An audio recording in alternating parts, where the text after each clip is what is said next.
বেনজিরের দায় নেবে না সরকার, জানালেন স্বরাষ্ট্রমন্ত্রী। বিচার নিয়ে সংশয় মেননের জনগণকে আহাম্মক ভাবছে ক্ষমতাসীনরা, মন্তব্য মির্জা ফখরুলের। গণতন্ত্রের বিচ্যুতিতে বাড়ছে অর্থনৈতিক সংকট, অভিমত বিশিষ্টজনদের। দেশি বিনিয়োগকারীদের বিদেশ পাড়ি অশনি সংকেত। মালয়েশিয়ার শ্রমবাজার বন্ধে দায়ীদের বিরুদ্ধে অ্যাকশনের হুঁশিয়ারি প্রবাসী কল্যাণ প্রতিমন্ত্রীর। দেশটিতে যেতে ব্যর্থ যুবকের ভৈরবে ট্রেন থেকে মেঘনায় ঝাঁপ। এমপি আনার হত্যা তদন্তে ডিবি এবার নেপালে। দেখছিলেন বিআরবি কেবল সংবাদ শিরোনাম, এবারে বিস্তারিত। সাবেক আইজিপি বেনজির আহমেদের দেশ ছাড়ার তথ্য সরকারের কাছে নেই বলে জানিয়েছেন স্বরাষ্ট্রমন্ত্রী আসাদুজ্জামান খান কামাল। তিনি বলেন, বেনজিরের দায় তাকেই নিতে হবে, পুলিশ বাহিনী নেবে না। এছাড়া এমপি আনোয়ারুল আজিম আনার হত্যার মূল তদন্ত ভারত করবে, চাইলে সহযোগিতা করবে বাংলাদেশ। বিস্তারিত জানাচ্ছেন জিয়া খান।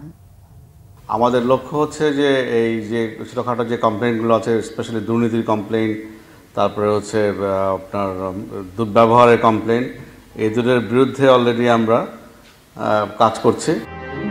সাবেক আইজিপি বেনজির আহমেদ দুর্নীতি দমনে পেয়েছিলেন শুদ্ধাচার পুরস্কার। চাকরি থেকে অবসর নেয়ার 3 বছরের মাথায় তার ও তার পরিবারের দুর্নীতি নিয়ে তদন্ত শুরু করেছে দুদক। এরই মধ্যে বেনজির, তার স্ত্রী ও 2 কন্যা বিভিন্ন ব্যাংকে রাখা তাদের শত কোটি টাকা তুলে দেশ ছেড়ে পালিয়েছেন, এমন সংবাদের শিরোনাম ঘুরছে বিভিন্ন পত্রিকায়। তার নানা দুর্নীতি ও অপরাধের খণ্ডচিত্র বেরিয়ে আসছে গণমাধ্যমে। এমন নানা প্রশ্নের উত্তর জানতে চাওয়া হয়েছিল স্বরাষ্ট্রমন্ত্রীর কাছে। তিনি জানান, বেনজিরের দেশ ত্যাগের কোনো তথ্য নেই সরকারের কাছে। তাকে তো এখনো আমরা নিষেধাজ্ঞা দেইনি, শুধু সেই নিষেধাজ্ঞার আগে চলে যেয়ে থাকে। আমি এখনো কিন্তু সঠিক জানি না সে আছে কিনা চলে গিয়েছে। যা কিছু ঘটেছে তাকে নিয়ে এত নেতিবাচক বক্তব্য এসছে, এতে করে পুলিশ বাহিনী মানে কেন? এটা ব্যক্তিগত ব্যাপার। পুলিশ বাহিনী, আমার পুলিশ বাহিনী অনেক ভালো কাজ করছেন। আমার পুলিশ বাহিনী অনেক চ্যালেঞ্জ মোকাবেলা করছেন। আমার জঙ্গি দমন, সন্ত্রাস দমন, কোভিডকালে তারা যেই কাজটি করেছেন এবং যে কোনো চ্যালেঞ্জে তারা মানে জীবন উৎসর্গ দিয়ে কাজ করছেন। এক ব্যক্তি কেউ মানে যদি ব্যক্তি কোনো কিছু করে থাকে তার দায় প্রতিষ্ঠান নেয় না। বেনজির আহমেদের দুর্নীতি তার ব্যক্তিগত, এর দায় পুলিশ বাহিনী নেবে না বলেও মন্তব্য করেন স্বরাষ্ট্রমন্ত্রী। সে কি দোষ করেছে কি না দোষ করেছে সেগুলো আমাদের কাছে এখনো কোনো তথ্য নাই। আমরা এগুলি তদন্ত করছেন, তদন্তর পরে এগুলি জানা যাবে তিনি দোষী না নির্দোষী, না কিংবা কত পরিমাণ অর্থ বানিয়েছেন, কর ফাঁকি দিয়েছেন, কিংবা সম্পদ বানিয়ে তার তথ্য দেন নেই। এমপি আনোয়ারুল আজিম আনার মূল তদন্ত ভারত করবে বলে জানান আসাদুজ্জামান খান। মূল যে হত্যাকাণ্ড অনুযায়ী যে মামলাটা সেটা ভারতেই হয়েছে এবং ভারত থেকে সেটা হবে এবং ভারতের সঙ্গে যুক্তরাষ্ট্রের বন্দি বিনিময় প্রত্যাবর্তন চুক্তি রয়েছে। কাজে এটা ভারত সরকারই তাদের কাছে আবেদন করবে, যেহেতু ঘটনাটা ঘটেছে তাদের দেশে। আমাদের দেশে হলে আমরা আবেদন করতাম, তখন মূল মানে মামলাটা আমাদের থাকে এবং তারা যদি পরামর্শ দেয় যে আমাদেরকে সম্পৃক্ত করে, তাহলে আমরা সেখানে যাই সম্পৃক্ত। এদিকে এমপি আনার পলাতক খুনি সিয়ামের খোঁজে নেপালে গেল গোয়েন্দা দল। ইন্টারপোলের মাধ্যমে আমরা কাঠমান্ডু পুলিশকে জানিয়েছি যে এখানে সিয়াম সহ বেশ কয়েকজন আসামি, তারা কেউ চলে গেছে, কেউ আছে। এই বিষয়গুলি মানে তাদেরকে আমরা অবহিত করেছি এবং তারা যদি থাকে তাহলে তাদেরকে জন্য তারা গ্রেপ্তার করে, সেটা আমরা তাদেরকে অনুরোধ করেছি। জিয়া খান, বাংলা ভিশন, ঢাকা। গণতন্ত্রের বিচ্যুতির ফলে দেশে অর্থনৈতিক সংকট বাড়ছে বলেছেন বিশিষ্টজনরা। তারা বলছেন, সরকার ঘনিষ্ঠরা দেশের ব্যাংক ব্যবস্থা ও অর্থনীতিকে ধ্বংস করেছে। সরকারের গুরুত্বপূর্ণ পদে থাকার ব্যক্তি শীর্ষ ঋণ খেলাপি। প্রেস ক্লাবে বাংলাদেশের অর্থনৈতিক বাস্তবতা, সংকট উত্তরণের উপায় শীর্ষক আলোচনায় বক্তারা আরও বলেন, কম প্রয়োজনীয় কিংবা প্রয়োজনীয় নেই এমন প্রকল্প গ্রহণের কারণেও দেশে ডলার সংকট তৈরি হয়েছে। অস্বাভাবিক হারে বাড়ছে মানুষের মাথাপিছু বৈদেশিক ঋণের বোঝা। দেশে ব্যাংকিং খাতে প্রকৃত খেলাপি ঋণের পরিমাণ 5.5 লাখ কোটি টাকারও বেশি। বাংলাদেশের ওয়ার্কার্স পার্টির সভাপতি রাশেদ খান মেনন বলেন, মূল্যস্ফীতির চাপে স্বল্প ও সীমিত আয়ের মানুষ সংসার চালাতে পারছেন না। সাবেক সেনাপ্রধান জেনারেল আজিজ ও সাবেক আইজিপি বেনজিরের বিচার নিয়েও সংশয় প্রকাশ করেন ওয়ার্কার্স পার্টির সভাপতি। এই মাতৃকর জনগণকে দিতে হচ্ছে মূল্যস্ফীতির কারণে, সংসার চলে না মানুষের। বেনজির আজিজের কাণ্ড নিয়ে কথা হচ্ছে, তখন আমরা কিন্তু কেউ সংশয় মুক্ত না যে এটা কোনো পরিণতি নেবে কিনা, আবার দুর্নীতি দমন কমিশন সেটা করবে কিনা এই সম্পর্কে যথেষ্ট সন্দেহ আছে। আমরা বেসিক ব্যাংকের ব্যাপারে আব্দুল্লাহ বাচ্চুকে এখনো পর্যন্ত তাকে নিয়ন্ত্রণে আনতে পারেনি। আমরা ন্যাশনাল ব্যাংকের ব্যাপারে পরিচালনা পর্ষদকে ভেঙে দিয়েছি, কিন্তু দু ভাইয়ের সেই যে অধ্যত্বপূর্ণ এবং চরম আগ্রাসী মনোভাব করে তারা যে টাকা নিয়েছেন, খরচ করেছে, সে সম্পর্কে কোনো বিচারের জায়গায় যেতে পারেনি। বিএনপি মহাসচিব মির্জা ফখরুল ইসলাম আলমগীর বলেছেন, একদিকে সরকার বলছে দুর্নীতি করে কেউ ছাড় পাবে না, সাবেক আইজিপি বেনজিরের ব্যাংক হিসাব জব্দ করা হয়েছে, দুদক তলব করেছে, অন্যদিকে বেনজির ব্যাংক খালি করে সপরিবারে বিদেশ চলে গেছে। সরকার জনগণকে আহাম্মক মনে করেছে, কিন্তু জনগণ সবই বোঝে। আরও জানাচ্ছেন জাহাঙ্গীর আকন্দ। বিএনপির প্রতিষ্ঠাতা শহীদ রাষ্ট্রপতি জিয়াউর রহমানের ৪৩তম শাহাদাত বার্ষিকী উপলক্ষে জাতীয় প্রেস ক্লাবে আলোচনা সভা করে বাংলাদেশ সম্মিলিত পেশাজীবী পরিষদ। এতে বিএনপির মহাসচিব মির্জা ফখরুল ইসলাম আলমগীর বলেন, আওয়ামী লীগের দুর্নীতি লুটপাটের কারণে ৭৪-এ দুর্ভিক্ষ হয়েছিল। জিয়াউর রহমান তলাবিহীন ঝুড়ি থেকে বাংলাদেশকে টেনে তুলেছিলেন। অর্থনীতি, কৃষি, শিক্ষা, স্বাস্থ্য প্রতিটি সেক্টরে বিপ্লব ঘটিয়েছিলেন। তিনি বলেন, এখন ফেসিবাদের বিরুদ্ধে লড়াই করতে হচ্ছে বিএনপিকে। আমাদের দলের প্রায় হাজার হাজার নেতা কর্মী প্রাণ দিয়েছে, ৬০ লক্ষ মানুষের বিরুদ্ধে মিথ্যা মামলা হয়েছে। আমরা জেলে যাচ্ছি, কারাগারে যাচ্ছি, হ্যাঁ সাফল্য আসছে না, সাফল্য একদিনে আসে না। আজকে আমাদের নেত্রী, যিনি আমাদের সবচেয়ে ইন্সপিরেশন, অনুপ্রেরণের স্থল, তিনি আজকে কারাগারে বন্ধ হয়ে আছেন। এটাও আসবে যে কেন আমরা তাকে বের করতে পারিনি। আমি সেটাই বলছি, যেটা আমাদের পক্ষে সম্ভব হয়নি এখন পর্যন্ত, কিন্তু আমরা সেই জন্য লড়াই করছি। আমরা সেখান থেকে সরে আসি। আমরা যখন আপনার পুলিশের গুলি খাই, আমরা যখন টিয়ার গ্যাস খাই, আমরা যখন জেলের মধ্যে ঢুকি, আমাদের ছেলেদের যখন নখ তুলে নেওয়া হয়, তাদেরকে হত্যা করা হয়, সেটা আমরা একটু বুঝতে পারি যে কি অবস্থার মধ্যে দিয়ে আমরা যাচ্ছি। আমাদের দেখতে হবে যে এখান থেকে কি আমরা সরে গেছি কিনা। আমরা এতটুকু সরে নিয়েছি। আমরা এই লড়াই চালাচ্ছি, চলবে, এবং যতক্ষণ পর্যন্ত বিজয় অর্জন না হবে এই লড়াই আমাদের চলবে। সাবেক আইজিপি বেনজির আহমেদ বিদেশ চলে গেছেন। গণমাধ্যমের এমন খবর প্রসঙ্গে বিএনপির মহাসচিব বলেন, সরকার দেশে বর্গী শাসন কায়েম করেছে, অসংখ্য আজিজ বেনজির তৈরি করেছে। বেনজির চলে গেছে, মে মাসের ৪ তারিখে সে তার সব পরিবার নিয়ে চলে গেছে। আরো দেখলাম যে যাওয়ার আগে তার অ্যাকাউন্টগুলো সমস্ত সে খালি করে গেছে। আমার প্রশ্ন যে সে কিভাবে গেল? এই যে আপনার তারা বেনজিরকে বললো যে তার সম্পত্তি আমরা ক্রোক করছি, আদালত থেকে বলালো, তাকে মামলা করেছে, দুদক থেকে মামলা করেছে, সে তাকে কোথাও যেতে হবে না, এসব কথা বলা হলো। তাহলে এই যে কথা বলছেন যে কেউ ভাত ছাড় পাবে না, এটা কি আপনার মানুষকে আম্মক মনে করেছেন? বাংলাদেশের মানুষকে, বাংলাদেশের মানুষ তো আম্মক না, সবাই বোঝে যে এগুলো হচ্ছে আপনাদের সমস্ত লোক দেখানো প্রতারণা, যেভাবে এখন পর্যন্ত প্রতারণা করে আপনারা দেশ শাসন করছেন। এক বেনজির নয়, এক আজিজ নয়, এরকম অসংখ্য আজিজ আর বেনজির তারা তৈরি করেছে। এরা বাংলাদেশটাকে একটা লুটের সাম্রাজ্যে পরিণত করেছে, বর্গীর দেশ তৈরি করেছেন। মির্জা ফখরুল বলেন, বিএনপি হারেনি, উজ্জীবিত হয়েছে, লড়াই করেই দাবি আদায় করা হবে। আওয়ামী সরকার আমলে এটাকে বাতিল হয়ে গেছে। জাহাঙ্গীর আকন্দ, বাংলা ভিশন, ঢাকা। বিদেশি বিনিয়োগকারী দূরে থাক, দেশি বিনিয়োগকারীরাই পাড়ি জমাচ্ছেন বিদেশে। বাংলাদেশ ব্যাংকের সবশেষ তথ্যে দেখা গেছে ২০২২ সালের তুলনায় ২০২৩ সালে বৈদেশিক বিনিয়োগ কমেছে প্রায় ১৮%। একই সময়ে দেশ থেকে বিদেশে পুঁজি নেওয়ার প্রবণতা বেড়েছে প্রায় ১৪%। এটিকে অশনি সংকেত হিসেবে দেখছেন অর্থনীতি বিশ্লেষকরা। বলছেন, এই অবস্থা চলতে থাকলে দেশে গণ অসন্তোষ ও রাজনৈতিক অস্থিতিশীলতা তৈরি হতে পারে। বিস্তারিত জানাচ্ছেন মামুন আবদুল্লাহ। উচ্চ মূল্যস্ফীতি, ক্রমহ্রাসমান রিজার্ভ আর দুর্বল ব্যাংকিং খাত নিয়ে এমনিতেই টালমাটাল অবস্থা দেশের অর্থনৈতিক পরিস্থিতি। নানা পদক্ষেপেও বাগে আনা যাচ্ছে না অর্থনৈতিক স্থিতিশীলতা। এর মধ্যেই আরেক দুঃসংবাদ দিল কেন্দ্রীয় ব্যাংক। প্রতিষ্ঠানটি বলছে, গেল বছর দেশে বৈদেশিক বিনিয়োগ এসেছে $৩৯৬ কোটি ৯৮ লাখ, যা তার আগের বছরে ছিল $৪৮২ কোটি ৭৩ লাখ। একই সাথে চিন্তার ভাঁজ ফেলেছে দেশ থেকে বিদেশে পুঁজি নেয়ার প্রবণতা।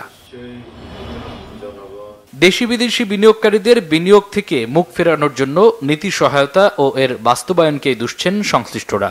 বলছেন, খরচ বেড়েছে ব্যবসা পরিচালনায়, যেখানে খরচ বাড়লে নতুন বিনিয়োগের আশায় গুড়েবালি, বাড়বে না কর্মসংস্থানও। আমরা তো আমাদের দেশি বিনিয়োগকারীদের দেশে বিনিয়োগ করতে উদ্বুদ্ধ করতে পারছি না, তারাই বিদেশে গিয়ে বিনিয়োগ করছে। তাহলে আমরা কিভাবে বিদেশি বিনিয়োগকারীদের দেশে আনবো? বিদেশি বিনিয়োগ আনবার জন্য কত সুন্দর সুন্দর নীতি, কত সুন্দর সুন্দর কথা, কিন্তু এটা কিন্তু কোনো বাস্তব প্রয়োগ নাই। আপনি যদি বিনিয়োগ বোর্ডে যান, ওনারা নিজেদেরকে বলেন যে ওয়ান স্টপ শপ, কিন্তু আপনি বিদেশি বিনিয়োগকারীদের জিজ্ঞাসা করেন, তারা বলবে এটা ফুল স্টপ শপ। অবভিয়াসলি যারা ব্যবসা করতে চায় তারা ইন্টারেস্টটা লো ইন্টারেস্টই চায়, যাতে লোনটা নিতে, যাতে তাদের রিপেমেন্ট করতে সুবিধা হয়। এখন যেহেতু বেশি মাত্রায় হলে স্বাভাবিকভাবেই লোন নিতে অনাগ্রহী হবে এবং বিনিয়োগও স্বাভাবিকভাবে কমে যাবে। নানা অসন্তোষের মধ্যেই পেশ হতে যাচ্ছে প্রায় ৮ লাখ কোটি টাকার ৫৩তম বাজেট, যেখানে জিডিপি প্রবৃদ্ধির পরিকল্পনা নেওয়া হয়েছে ৬.৭৫%। এমন বাস্তবতায় বিনিয়োগ ও কর্মসংস্থান বাড়াতে উৎপাদনশীল খাতে সুদের হার নির্দিষ্ট করে দেওয়ার তাগিদ অর্থনীতিবিদদের। আমরা দেশীয় বিনিয়োগকারীদের উৎসাহিত করতে পারছি না, বরঞ্চ আমরা ব্ল্যাক মানিকে সাদা করার নীতি নিয়ে টাকা পাচারকারী এবং কর ফাঁকি দিচ্ছে যারা, তাদেরকে উৎসাহিত করছি। গভর্নমেন্টের এইসব পদক্ষেপের কারণে আনএমপ্লয়মেন্ট এবং গণ অসন্তোষ সৃষ্টি হতে পারে, এমনকি পলিটিক্যাল প্রবলেমও সৃষ্টি হতে পারে। বিদেশি বিনিয়োগ বাড়াতে হলে সবার আগে লাল ফিতার দৌরাত্ম্য কমানোর তাগিদ অর্থনীতিবিদদের। মামুন আব্দুল্লাহ, বাংলা ভিশন, ঢাকা। এদিকে তৈরি পোশাক রপ্তানিতে প্রণোদনা অব্যাহত রাখার পাশাপাশি উৎসের কর ১% থেকে কমিয়ে 0.৫% করার দাবি জানিয়েছে তৈরি পোশাক প্রস্তুতকারক ও রপ্তানিকারকদের সংগঠন বিজিএমইএ। দুপুরে গণমাধ্যম কর্মীদের সাথে মতবিনিময়ে এই দাবি জানিয়েছেন বিজিএমইএ সভাপতি এস.এম. মান্নান কোচি। তিনি জানিয়েছেন ১ বছরের ব্যবধানে পোশাক রপ্তানির প্রবৃদ্ধি অর্ধেক হয়েছে। গেল ৫ বছরে উৎপাদন খরচ বেড়েছে ৫০%, মজুরিও ৫৬% বেড়েছে। অনুষ্ঠানে বিজিএমইএর সাবেক সভাপতি সিদ্দিকুর রহমান তৈরি পোশাক খাতের অগ্রগতি তুলে ধরতে গঠনমূলক সংবাদ প্রচার করার উপর গুরুত্ব আরোপ করেন। সংগঠনটির সাবেক সভাপতি ঢাকা উত্তর সিটির মেয়র আতিকুল ইসলাম বলেন, কর্মসংস্থানে বড় প্ল্যাটফর্ম তৈরি পোশাক খাতকে বিশ্ববাজারে টিকিয়ে রাখতে বাস্তব পদক্ষেপ নিতে হবে। এই জন্য উৎসে কর কমিয়ে আগামী ৫ বছর একই হারে কর আদায়ের দাবি জানান ব্যবসায়ীরা।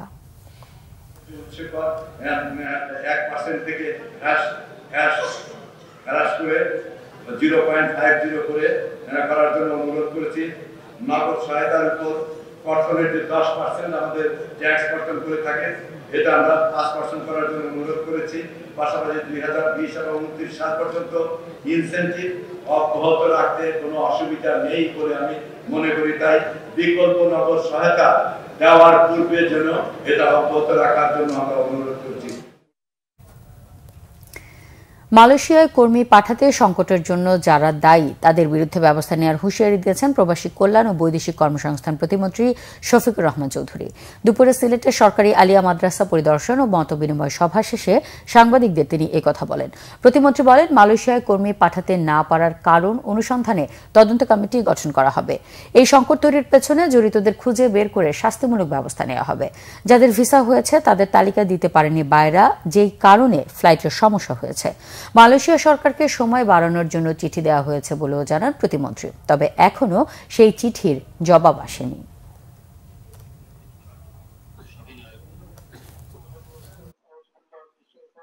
সংকট সৃষ্টি করার পিছনে দায়ী তদন্ত কমিটি হবে।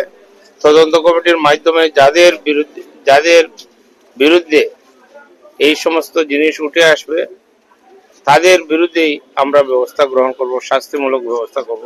তাদেরকে ছাড় দেওয়া হবে না। মানুষকে নিয়ে ছিনিমিনি খেলা করা মাননীয় প্রধানমন্ত্রী সহ্য করেন না, আমরাও সহ্য করব। যারা মানুষকে নিয়ে ছিনিমিনি খেলতেছে তাদের ব্যাপারে আমরা আইনানুগ ব্যবস্থা গ্রহণ করব। এদিকে মালয়েশিয়ার শ্রমবাজারে কর্মী পাঠাতে ব্যর্থ হলেও হুঙ্কার দিতে ভুল করেননি প্রবাসী কল্যাণ ও বৈদেশিক কর্মসংস্থান প্রতিমন্ত্রী শফিকুর রহমান চৌধুরী। গত মার্চে মালয়েশিয়ার সরকার ঘোষণা দিয়েই 31 মে শ্রমিক পাঠানোর সময় বেঁধে দেয়। 2.5 মাসেও 31,000 শ্রমিক পাঠানোর ফ্লাইট দিতে পারেনি সরকার। এদিকে সরকারের উদাসীনতার কারণে অতিরিক্ত টাকা গুনেও বিদেশ যেতে না পারায় নিঃস্ব কয়েক হাজার রেমিটেন্স যোদ্ধা। বিস্তারিত জানাচ্ছেন ফারুক বাবু। দেশের কর্মসংস্থানের সুযোগ সৃষ্টিতে সরকার ব্যর্থ হলেও দোষারোপ না করে উল্টো প্রতিবছর নিজেদের শেষ সম্বল বিক্রি করে বিদেশে গিয়ে হাড় ভাঙা পরিশ্রম করেন লাখ লাখ যুবক। নিজস্ব ব্যবস্থাপনায় নিজেকেই প্রবাসী করার চেষ্টায় উল্টো বাধা আসে সরকারের নানা অপরিকল্পিত আইন। সেই সাথে লড়াই করতে হয় সরকারকে বিভিন্ন পর্যায়ে সুবিধা দেয়া রিক্রুটিং এজেন্সিগুলোর অতিরিক্ত মুনাফার সাথে। কত শত অব্যবস্থাপনার সাথে লড়াই করে একজন শ্রমিককে বিদেশ যেতে হয়, সেই গল্প অনেক লম্বা।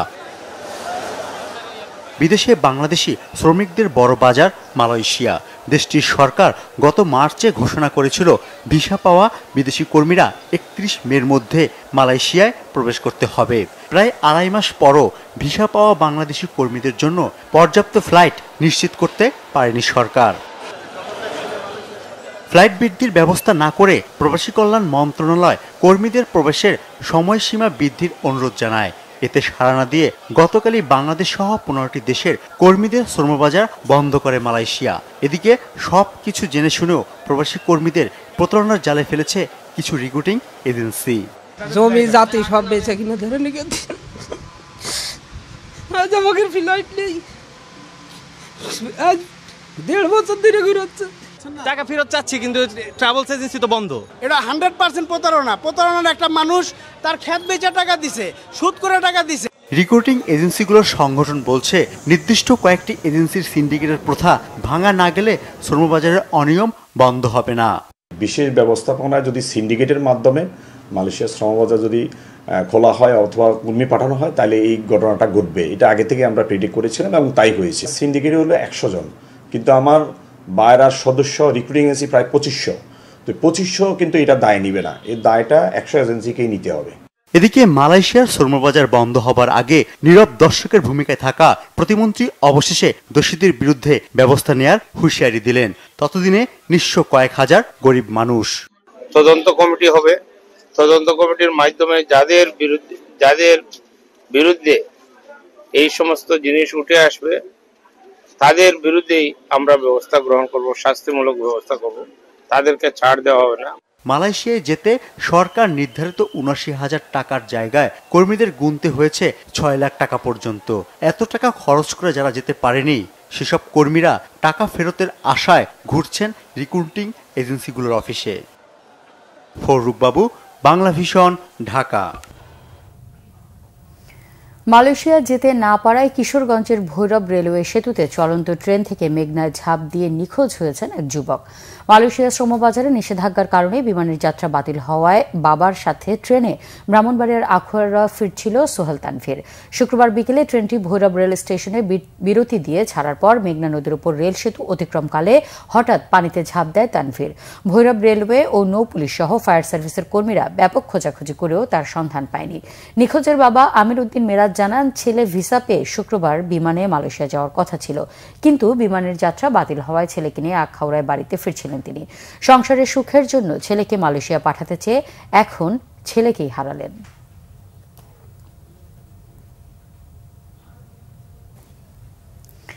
ডিএমপির গোয়েন্দা বিভাগের প্রধান হারুনুর রশিদ বলেছেন, সংসদ সদস্য আনোয়ারুল আজিম হত্যার মাস্টার মাইন্ড আখতারুজ্জামান শাহীন কাঠমান্ডু হয়ে অন্য কোনো দেশে চলে যেতে পারে।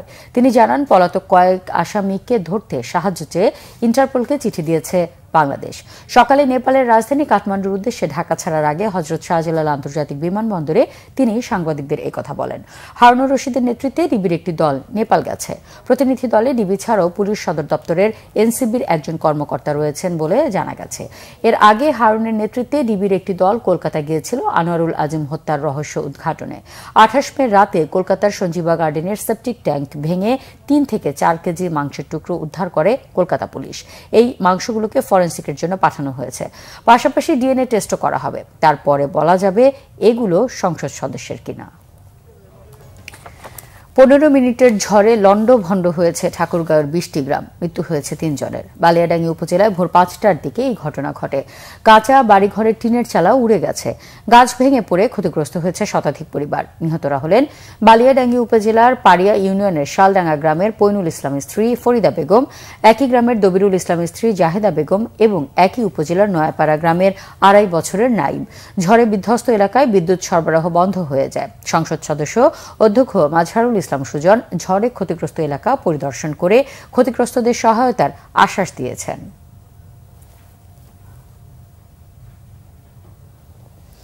প্রধান বিচারপতি ওবায়দুল হাসান বলেছেন, প্রত্যেক নাগরিকেরই আইনের আশ্রয় ও ন্যায় বিচার প্রাপ্তির অধিকার রয়েছে। মানুষের সেই অধিকার নিশ্চিত করতে জেলা জজরা সাধ্যমতো চেষ্টা করে যাচ্ছেন। মামলাগুলো দ্রুত নিষ্পত্তি করতে নির্দেশ দেন প্রধান বিচারপতি। সকালে ময়মনসিংহ জজ আদালতে বিচার প্রার্থীদের জন্য বিশ্রামাগার ন্যায়কুঞ্জ উদ্বোধনকালে তিনি একথা বলেন। উদ্বোধন শেষে টাউন হল অ্যাডভোকেট তারেক স্মৃতি অডিটোরিয়ামে জেলা আইনজীবী সমিতির সংবর্ধনা অনুষ্ঠানে যোগ দেন প্রধান বিচারপতি।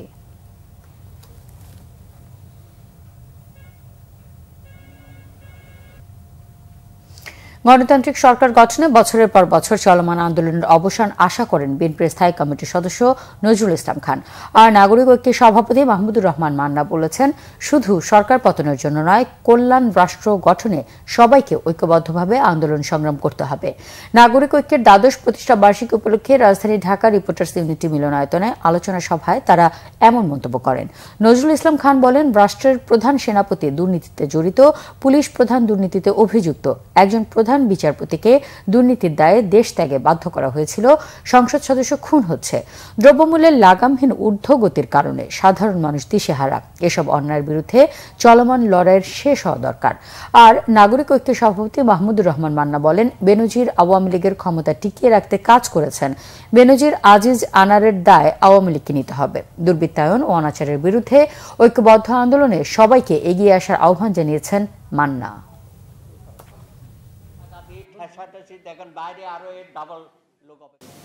কত আর মানুষ এই দেশের মানুষকে ন্যূনতম মৌলিক সব অধিকারের জন্য লড়াই করতে হবে, জীবন দিতে হবে। এই লড়াইয়ের একটা শেষ হওয়া দরকার। যুগের পর যুগ শুধু লড়াই করে যাব, তার ফল উপভোগ করতে পারবো না, এটা হতে পারে না। কিন্তু আমরা মুক্তিযুদ্ধ করেছি, তার সুফল ভোগ করেছে এমন সব মানুষরা যারা ধারে কাছে ছিল না মুক্তিযুদ্ধে। আওয়ামী লীগ আজ সর্বভাবে সর্বাংশে বিধ্বস্ত। আওয়ামী লীগের ঘুরে দাঁড়াবার ক্ষমতা নেই। আওয়ামী লীগ কেবলমাত্র সিন্দাবাদের দৈত্যের মতো আপনার ঘাড়ের উপরে চড়েই থাকবে। আপনি ঘাড় ঝাঁকি তাকে ফেলে যদি দিতে না পারেন, ও ঘাড়েই থাকবে, নামবে না, কারণ ও জানে নামলে ওর আর বাঁচা নেই। অতএব লড়াইটা করতে হবে। আমরা সেই লড়াইয়ের পথে আছি। আমি সরকারের এই কাহিনী সম্পর্কে বিস্তারিত বলতে যাচ্ছি না, এই কারণে যে এগুলো এখন সবাই জানে। বিএনপির প্রতিষ্ঠাতা ও সাবেক রাষ্ট্রপতি জিয়াউর রহমানের 43তম শাহাদাত বার্ষিকী উপলক্ষে দোয়া মাহফিল ও খাদ্য বিতরণ করেছে ওয়ারী থানা বিএনপি ও অঙ্গ সংগঠন। শনিবার রাজধানীর ওয়ারীতে আয়োজিত দোয়া মাহফিল ও খাদ্য বিতরণ অনুষ্ঠানে প্রধান অতিথি ছিলেন বিএনপির ঢাকা বিভাগীয় সাংগঠনিক সম্পাদক শামা ওবায়েদ। অনুষ্ঠানে বিএনপি চেয়ারপারসন বেগম খালেদা জিয়ার নিঃশর্ত মুক্তি এবং বিদেশে উন্নত চিকিৎসার সুযোগ দিতে সরকারের প্রতি আহ্বান জানানো হয়। পাশাপাশি বিএনপি নেতা ইঞ্জিনিয়ার ইশরাক হোসেন সহ কারাবন্দী সকল দলীয় নেতাকর্মীর মুক্তির দাবি করেন বক্তারা। বিএনপির সহ বন ও পরিবেশ সম্পাদক কাজী রনাকুল ইসলাম টিপু অনুষ্ঠানে এতে বক্তব্য রাখেন। ঢাকা মহানগর দক্ষিণ বিএনপির সদস্য, ওয়ারী থানা বিএনপির সাবেক সিনিয়র সহ সভাপতি সাব্বির আহমেদ আরেফ ও গেন্ডারিয়া থানা বিএনপির সাবেক সভাপতি মকবুল ইসলাম খান টিপু সহ ওয়ারী থানার বিভিন্ন ওয়ার্ডের সভাপতি, সাধারণ সম্পাদক ও অঙ্গ সংগঠনের নেতারা এ সময় উপস্থিত ছিলেন। দ্রব্যমূল্যের ঊর্ধ্বগতিতে সাধারণ মানুষ নাজেহাল, সীমিত আয়ের মানুষ আর চলতে পারছে না বলে মন্তব্য করেছেন খেলাফত মজলিসের নেতারা। শনিবার সকালে ঢাকা রিপোর্টার্স ইউনিটিতে সেমিনারের আয়োজন করে খেলাফত মজলিস। অনুষ্ঠানে নেতারা বলেন, সবকিছুর দাম বাড়লেও নিয়ন্ত্রণের সরকারের কোনো কার্যকর পদক্ষেপ নেই। সিন্ডিকেট করে ব্যবসায়ীরা মানুষের পকেট লুটে নিচ্ছে। দলীয় পরিচয়ে বেড়ে ওঠা এসব অসাধু ব্যবসায়ীরা ছাড় পেয়ে আরও বেপরোয়া হয়ে উঠেছে। আসছে বাজেটে ভর্তুকি কমিয়ে ভ্যাট ট্যাক্স বাড়িয়ে জনগণের ঘাড়ে ঋণের বোঝা চাপাতে চায় সরকার। অবিলম্বে বাজার পরিস্থিতি নিয়ন্ত্রণের দাবি জানান খেলাফত মজলিসের নেতারা। ঘূর্ণিঝড় রিমাল পরবর্তী খাদ্য সহযোগিতা চেয়ে প্লাবিত এলাকার লোনা পানি দূর করা জরুরি বলে মনে করে পরিবেশ বাঁচাও আন্দোলন। শনিবার সকালে ঢাকা রিপোর্টার্স ইউনিটিতে সংবাদ সম্মেলনের আয়োজন করে পরিবেশ বাঁচাও আন্দোলন। এতে সংগঠনটির নেতা শঙ্কা প্রকাশ করেন এবং বলেন, খুলনা ও সাতক্ষীরার নিচু এলাকায় ঘূর্ণিঝড়ের লোনা পানি ঢুকে পড়ায় সামনের বর্ষা মৌসুমের সবজি চাষে এর প্রভাব পড়বে। এছাড়া ওই এলাকার অনেক চিংড়ি ঘেরেও মাছ চাষে ক্ষতি হবে। তাই সরকারের উচিত ক্ষতিগ্রস্ত এলাকায় ত্রাণ সহযোগিতার পাশাপাশি লোনা পানি দ্রুত অপসারণের ব্যবস্থা করা। না হলে লোনা পানির প্রভাবে বিভিন্ন ধরনের ক্ষতির সম্মুখীন হতে হবে বলেও শঙ্কা তাদের।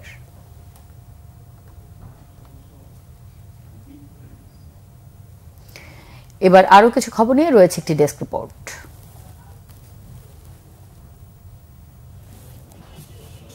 বাণিজ্য প্রতিমন্ত্রী আহসানুল ইসলাম টিটু বলেছেন, আগামী কয়েক মাসে সরকারের কোনো সমস্যা হবে না, কোনো সংকট নেই। সরকারের কাছে এখনো 4.5 মাসের রিজার্ভ রয়েছে। শনিবার বিকেলে টাঙ্গাইল শহীদ স্মৃতি পৌর উদ্যানে জেলা প্রশাসন ও বিসিক জেলা কার্যালয়ের উদ্যোগে 10 দিন ব্যাপী বিসিক উদ্যোক্তা মেলার উদ্বোধনী অনুষ্ঠানে সাংবাদিকদের তিনি এসব কথা বলেন। কোরবানিতে চোরাই পথে গরু আসা বন্ধ, ঘূর্ণিঝড় রিমালে ক্ষতিগ্রস্ত খামারিদের সহায়তা ও গুঁড়া দুধের শুল্ক বাড়ানোর দাবি জানিয়েছে Bangladesh dairy farmers association BDFA। শনিবার রাজধানীর সিরডাপ মিলনায়তনে এক সংবাদ সম্মেলনে এ দাবি জানানো হয়। বাংলাদেশ ডেইরি ফার্মার্স অ্যাসোসিয়েশনের সভাপতি মোহাম্মদ ইমরান হোসেন বলেন, প্রবল ঘূর্ণিঝড় রিমালে 19 জেলায় 107টি উপজেলায় অন্তত 25 লাখ গবাদি পশু ক্ষতিগ্রস্ত হয়েছে। প্লাবিত হয়েছে গবাদি পশুর 9,759 একর চারণভূমি। ফলে দুর্গত অনেক এলাকায় অনাহারে কিংবা পচা খাদ্য খেয়ে অনেক পশু নানা রোগে আক্রান্ত হয়ে মারা যাচ্ছে। এই অবস্থায় খামারিদের ব্যাংক ঋণ মওকুফ, সহজ শর্ত ও সুদবিহীন কৃষি ঋণের ব্যবস্থার দাবি জানায় সংগঠনটি। জনপ্রিয় মার্সেল ব্র্যান্ডের ফ্রিজ কিনে 10 লাখ টাকার ক্যাশ ব্যাক পেলেন বগুড়ার দুপচাচিয়া উপজেলার হযরত আলী। ঈদ উপলক্ষে দেশব্যাপী চলমান মার্সেল ডিজিটাল ক্যাম্পেইন সিজন 20 এর আওতায় এই সুবিধা পান তিনি। শুক্রবার বিকেলে সান্তাহা রোডের জেকে কলেজ গেইট এলাকায় মার্সেল ডিস্ট্রিবিউটর শোরুম সেতু ইলেকট্রনিক্সে আনুষ্ঠানিকভাবে হযরত আলীর হাতে 10 লাখ টাকার চেক তুলে দেন মার্সেলের ব্র্যান্ড অ্যাম্বাসেডর চিত্রনায়ক আমিন খান, মামুনুন হাসান ইমন। এ সময় মার্সেলের head of business Motiur Rahman, Marcel north জোনের ইনচার্জ কুদরতি খোদা সাফওয়ান সহ অনেকে উপস্থিত ছিলেন। আসছে ঈদুল আজহা উপলক্ষে দেশ জুড়ে চলছে জনপ্রিয় দেশীয় ব্র্যান্ড মার্সেলের ডিজিটাল ক্যাম্পেইন সিজন 20। দেশের যে কোনো শোরুম থেকে মার্সেল ব্র্যান্ডের fridge, TV, air conditioner, washing machine বা ফ্যান কিনে ক্রেতারা পাচ্ছেন 10 লাখ টাকা পর্যন্ত ক্যাশব্যাক পাওয়ার সুযোগ। রাজধানীতে ভার্চুয়ালি অনুষ্ঠিত হল ব্র্যাক ব্যাংকের 25তম বার্ষিক সাধারণ সভা। সভায় বিপুল সংখ্যক শেয়ার হোল্ডার অংশ নেন। ব্যাংকটির চেয়ারপারসন মেহেরিয়ার এম হাসানের সভাপতিত্বে উপস্থিত ছিলেন ভাইস চেয়ারপারসন ফারুক মঈনুদ্দিন আহমেদ ও পরিচালক আসিফ সালেহ, ফাহিমা চৌধুরী সহ অন্য কর্মকর্তারা। সভায় ব্যাংকের managing director and CEO Selim AF Hossain share হোল্ডারদের বিভিন্ন প্রশ্নের জবাব দেন এবং ব্যাংকের প্রতি অবিচল আস্থার জন্য তাদের ধন্যবাদ জানান। ব্যাংকটি 2023 সালে সমন্বিতভাবে 828 কোটি টাকা কর পরবর্তী মুনাফা অর্জন করে। ব্র্যাক ব্যাংকের শেয়ার হোল্ডাররা 2023 সালের জন্য শতকরা 20% লভ্যাংশের অনুমোদন দিয়েছেন, যার শতকরা 10% নগদ লভ্যাংশ এবং শতকরা 10% স্টক ডিভিডেন্ড আকারে বণ্টিত হবে। সাতক্ষীরার শ্যামনগরে ঘূর্ণিঝড় রিমালে ক্ষতিগ্রস্ত 600 পরিবারের মাঝে শুকনা খাবার বিতরণ করা হয়েছে। শ্যামনগর উপজেলা আওয়ামী লীগের আয়োজনে শনিবার উপজেলার হরিনগর বনশ্রী শিক্ষা নিকেতন মাধ্যমিক বিদ্যালয়ের সাইক্লোন সেন্টারে এসব খাদ্য সামগ্রী বিতরণ করেন আওয়ামী লীগের যুগ্ম সাধারণ সম্পাদক আফম বাহাউদ্দিন নাসিম MP। রাজধানীতে জাতীয় আজমতে সাহাবা কনফারেন্স আজমতে সাহাবা বাংলাদেশ নামে একটি সাহাবা প্রেমীদের অরাজনৈতিক সংগঠন আত্মপ্রকাশ করেছে। এই উপলক্ষে রাজধানীর পুরানা পল্টনে ইকোনমিক রিপোর্টার্স মিলনায়তনে আল্লামা খুরশিদ আলম কাশিমের সভাপতিত্বে উলামা মাশায়েখ মতবিনিময় হয়। মাওলানা আবু সাইদ নোমান ও মাওলানা আজিজুর রহমান হেলালের যৌথ পরিচালনায় এতে প্রধান অতিথি ছিলেন জামিয়া রহমানিয়া আজিজিয়ার প্রধান মুফতি আল্লামা হিফজুর রহমান। বিশেষ অতিথি ময়মনসিংহ বালিয়া মাদ্রাসার মুহতামিম মাওলানা ওয়াইস উদ্দিন, মুফতি আমিনুর রহমানের জামাতা মাওলানা মোহাম্মদ জুবায়ের, মাওলানা জসিমউদ্দিন। ঘোষণাপত্র পাঠ করেন শায়েখ আলী হাসান উসামা। মতবিনিময় সভায় আগামী 3 আগস্ট ঢাকায় জাতীয় আজমতে সাহাবা কনফারেন্সের ঘোষণা দেওয়া হয়। গত 1 মে প্রতি বছরের মতো শিশু কিশোর মনন প্রতিযোগিতার আয়োজন করা হয় রাজধানীতে। শনিবার বিকেলে স্বামীবাগে শ্রী শ্রী লোকনাথ ব্রহ্মচারী আশ্রম ও মন্দির চত্বরে 14তম শিশু কিশোর মনন প্রতিযোগিতার বিজয়ীদের মধ্যে পুরস্কার বিতরণী ও গুণীজন সংবর্ধনা অনুষ্ঠান হয়েছে। উদ্বোধন করেন স্বাস্থ্যমন্ত্রী অধ্যাপক ডাক্তার সামন্তলাল সেন। বিশেষ অতিথি ছিলেন ঢাকা বিশ্ববিদ্যালয়ের উপাচার্য অধ্যাপক ডক্টর সীতেশ চন্দ্র বাসার সহ গণ্যমান্য ব্যক্তিরা। অনুষ্ঠানে সভাপতিত্ব করেন সংসদ সদস্য Pankaj Nath. Bangla vision news desk. দ্বিতীয়বারের মতো 3 দিনব্যাপী national language and life skill কার্নিভালের চূড়ান্ত পর্বে বিজয়ীদের পুরস্কার বিতরণী অনুষ্ঠান হয়েছে রাজধানীতে। সবুজবাগ সরকারি কলেজ চত্বরে পুরস্কার বিতরণী অনুষ্ঠানে বিশেষ অতিথি ছিলেন সবুজবাগ থানা আওয়ামী লীগের সাধারণ সম্পাদক, ঢাকা সিটির 5 নম্বর ওয়ার্ড কাউন্সিলর চিত্তরঞ্জন দাস। সভাপতিত্ব করেন সবুজবাগ সরকারি কলেজের অধ্যক্ষ অধ্যাপক শামীম আরা। কলেজটির উদ্যোগে এই আয়োজনে ঢাকা শহরের 40টি শিক্ষা প্রতিষ্ঠানের 2000-এর বেশি শিক্ষার্থী অংশ নেয়। বিভিন্ন বিভাগে অংশ নিয়ে প্রতিযোগীরা নিজ নিজ শিক্ষা প্রতিষ্ঠানের প্রতিনিধিত্ব করেন।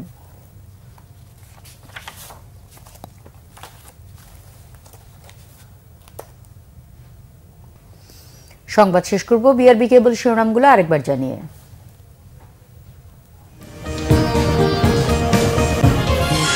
বেনজিরের দায় নেবে না সরকার, জানালেন স্বরাষ্ট্রমন্ত্রী। বিচার নিয়ে সংশয় মেননের জনগণকে আহাম্মক ভাবছে ক্ষমতাসীনরা, মন্তব্য মির্জা ফখরুলের। গণতন্ত্রের বিচ্যুতিতে বাড়ছে অর্থনৈতিক সংকট, অভিমত বিশিষ্টজনদের। দেশি বিনিয়োগকারীদের বিদেশ পাড়িতে অশনি সংকেত। মালয়েশিয়ার শ্রমবাজার বন্ধে দায়ীদের বিরুদ্ধে অ্যাকশনের হুঁশিয়ারি প্রবাসী কল্যাণ প্রতিমন্ত্রীর। দেশটিতে যেতে ব্যর্থ যুবকের ভৈরবের ট্রেন থেকে মেঘনায় ঝাঁপ। এমপি আনার হত্যা তদন্তে ডিবি এবার নেপালে। এই ছিল এখনকার মতো। পরের সংবাদ রাত 1টায় দেখার আমন্ত্রণ রইল। এছাড়া বাংলা ভিশন সংবাদে সংবাদ সংশ্লিষ্ট অনুষ্ঠান দেখতে ভিজিট করুন www.bvnews24.com ও facebook.com/banglavisionnews এবং সাবস্ক্রাইব করুন youtube.com/banglavisionnews। ধন্যবাদ।